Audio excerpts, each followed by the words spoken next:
कोई जवाब नहीं आया। शामू धीरे धीरे बरामदे में आगे बढ़ा। तभी उसकी नजर आंगन में पड़े झूले पर गई। झूला अपने आप धीरे धीरे हिल रहा था, जबकि हवा उस दिशा में बिल्कुल नहीं चल रही थी। ये अपने आप कैसे? शामू ने हिम्मत करके झूले के पास कदम बढ़ाया, लेकिन जैसे ही वो उसके करीब पहुंचा, झूला अचानक पूरी ताकत से आगे पीछे झूलने लगा। कौन है? सामने आओ। अचानक उसे महसूस हुआ कि कोई उसके ठीक पीछे खड़ा है। उसकी गर्दन के पीछे बर्फ जैसी ठंडी सांस महसूस हुई। लेकिन शामू तुरंत तेजी से पीछे मुड़ा। उसने चारों तरफ देखा, मगर वह कोई नहीं था। तभी उसी पल घर की ऊपरी मंजिल से एक जोरदार आवाज गूंजी। ऐसा लगा जैसे ऊपर से कोई भारी चीज जमीन पर आकर गिरी हो। आवाज सुनते ही शामू घबराकर तुरंत घर के अंदर दौड़ गया।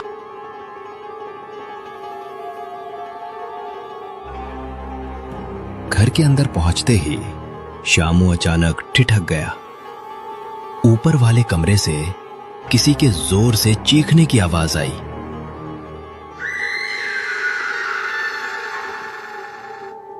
शामू कुछ पल वहीं खड़ा रह गया। अब उसे यकीन हो चुका था, यह सिर्फ उसका भ्रम नहीं था। शामू का दिल जोर जोर से धड़कने लगा। उसने डरते डरते सीढ़ियों की तरफ देखा। फिर उसने किसी तरह हिम्मत जुटाई और धीरे धीरे एक एक सीढ़ी चढ़ने लगा।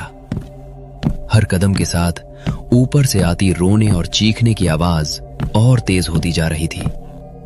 जैसे ही वो ऊपर पहुंचा, हे भगवान, आखिर अंदर क्या हो रहा है? अंदर से अब दो लोगों के झगड़ने की आवाजें साफ सुनाई दे रही थी। एक पुरुष और एक महिला, दोनों जोर जोर से चीख रहे थे। सब कुछ तेरी वजह से हुआ। अगर उस दिन तू मुझे नहीं रोकती तो आज ये दिन नहीं देखना पड़ता। चुप रहो, आज भी तुम्हारे अंदर वही नफरत जिंदा है। ये सुनते ही शामू के हाथ कांपने लगे। उसने धीरे धीरे दरवाजे की कुंडी पकड़ी। उसका दिल इतनी तेज धड़क रहा था मानो अभी सीने से बाहर निकल आएगा। उसने कांपते हाथों से दरवाजा धीरे धीरे खोलना शुरू किया। दरवाजा थोड़ा सा खुला और अंदर का नजारा देखते ही शामू की सांसें थम गईं। जिसे देखने के लिए वो यहां तक आया था, वे उसकी मासी और मौसा ही थे। लेकिन अब वे इंसान नहीं रह गए थे। मौसा का पूरा शरीर सूख कर एक डरावने कंकाल में बदल चुका था। उनकी आंखों की जगह दो लाल चमकती हुई रोशनियां थीं। वहीं मासी का चेहरा आधा जला हुआ था। उनका पूरा शरीर राख की तरह काला पड़ चुका था। शामू के मुंह से डर के मारे एक भी आवाज नहीं निकली। नहीं, ये नहीं हो सकता। मासी, मौसा जी, आप लोगों को क्या हो गया?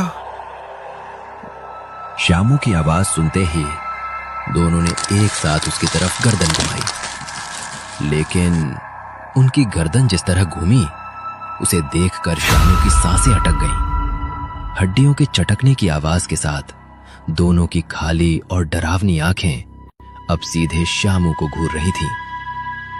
ऊपर का कमरा एकदम अलग ही दुनिया जैसा लग रहा था। चारों तरफ टूटी फूटी दीवारें, छत से झूलते जाले और हवा में फैली कई सालों से बंद पड़े किसी पुराने कमरे जैसी सड़ी हुई बदबू।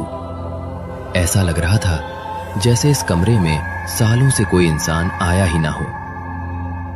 देख लिया, अब सच देख लिया तूने। शामू एक कदम पीछे हट गया। उसके पैर कांप रहे थे। वो भागना चाहता था, लेकिन डर ने उसके शरीर को जकड़ लिया था। अचानक मासी शामू के सामने आकर खड़ी हो गई। सामने से दिखाई दे रहा उनका चेहरा अंधेरे में और भी डरावना लग रहा था। शामू बेटा, तू डर मत। अब मैं तुझसे कुछ नहीं छिपाऊंगी और आज तुझे सब कुछ जानना ही होगा। मासी की आंखों से अचानक इंसानों जैसे आंसू बहने लगे। उन्होंने कांपते हुए अपना चेहरा ढक लिया।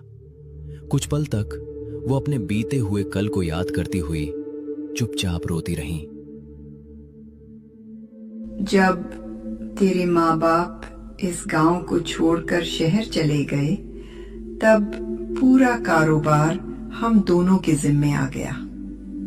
शुरुआत में सब ठीक था, लेकिन धीरे धीरे फसलें खराब होने लगी, बारिश ने साथ छोड़ दिया और कर्ज बढ़ता गया। हमने अपने गहने बेच दिए, जमीन तक बेच दी, लेकिन कर्ज कम नहीं हुआ।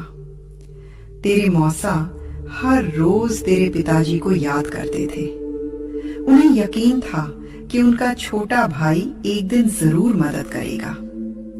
उन्होंने कई बार तेरे पिताजी को संदेश भेजे, लेकिन कोई जवाब नहीं आया। फिर एक दिन साहूकार अपने आदमियों के साथ हमारे घर आ गया और मेरी आंखों के सामने तेरे मौसा को इतना कि उन्होंने वहीं दम तोड़ दिया। आगे की कहानी के लिए फॉलो कर लेना।